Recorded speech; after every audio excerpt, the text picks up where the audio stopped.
All right, let's dive into an absolutely incredible story from the Mahabharata.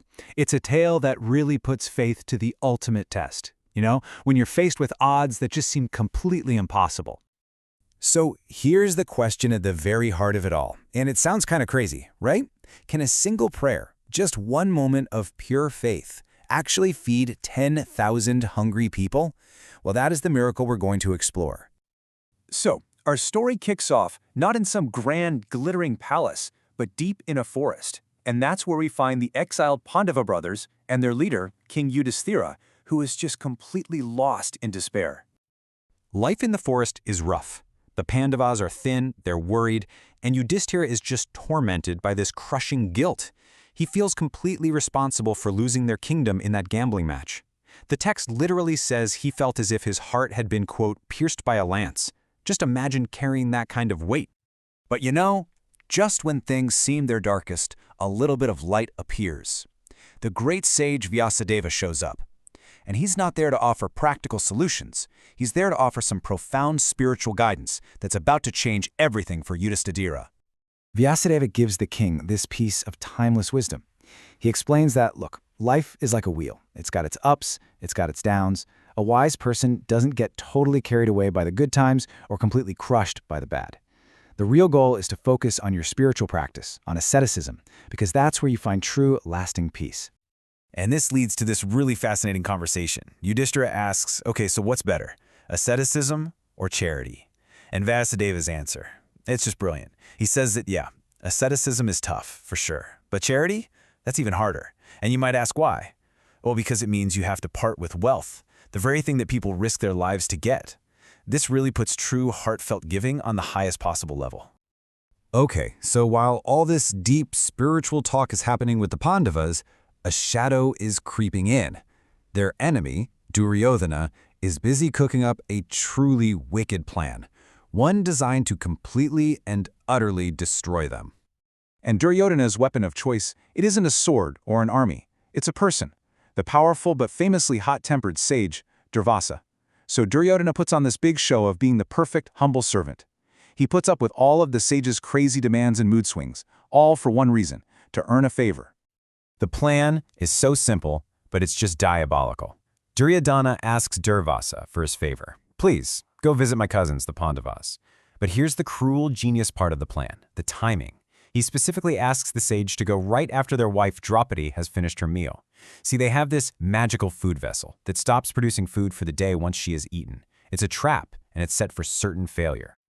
And boom, just like clockwork, the trap is sprung. Durvasa, with his whole entourage, shows up at the Pandavas' little forest home, hungry and expecting to be fed like kings. And we are not talking about a small group here. Get this, the sage brought 10,000 disciples with him. I mean, can you even picture that? 10,000 people. It's a number that's designed to be impossible, to guarantee that the Pandavas will fail and get hit with his famous, terrifying curse. And just as Duryodhana planned, Draupadi has already finished your meal. The vessel is scraped clean. There is literally nothing left. The situation is an absolute disaster. To fail to feed a sage, especially one like Durvasa, means a devastating curse is not just possible, it's guaranteed. In this moment of total, complete desperation, with no earthly solution in sight, Draupadi does the only thing she has left. She turns inward and she sends out this desperate, heartfelt prayer to Lord Krishna, her divine protector. And this, right here, is the moment everything changes. That one sincere prayer is answered, and divine grace steps in, proving that the rules of our world, well, they don't always apply. In a flash, Krishna is standing right there in front of Draupadi.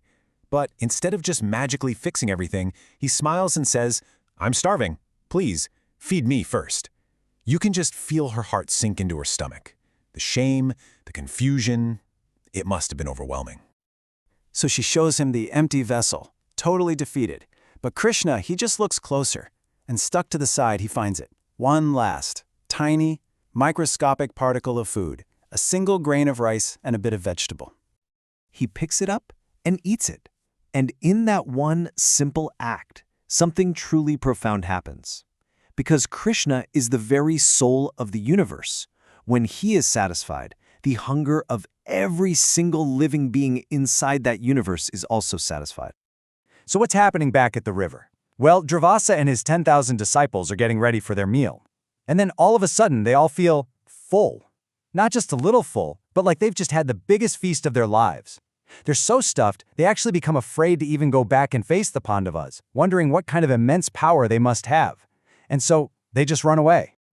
After the dust settles, Krishna leaves them with this powerful final lesson. He tells you this, Tira, that their virtue, their righteousness, that's their real protection. They don't need to be afraid of danger, because their faith and their good character are the strongest shield they could ever have. It's such a powerful reminder that our integrity, it's a source of incredible strength, especially when it feels like we have nothing else left. Thank you so much for watching.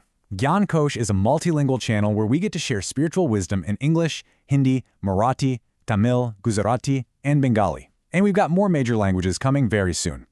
Our whole goal is to bring you the timeless treasures of Sanatana Dharma in a way that's simple, clear, and really meaningful. On our channel, you're going to find daily videos on Srimad Bhagavatam, Bhagavad Gita, Mahabharata, Lalita Sahasranama, Deva Thankural, Saints of Maharashtra, Saints of Bengal, and the story of the divine incarnation of Adi Sankara, all available in multiple languages. So if you find our content valuable, please subscribe to Gyan Kosh so you'll get notified about our daily videos. And of course, don't forget to like, share, and spread this divine knowledge with your family, friends, and your community. Let's together keep the light of Sanatana Dharma shining bright.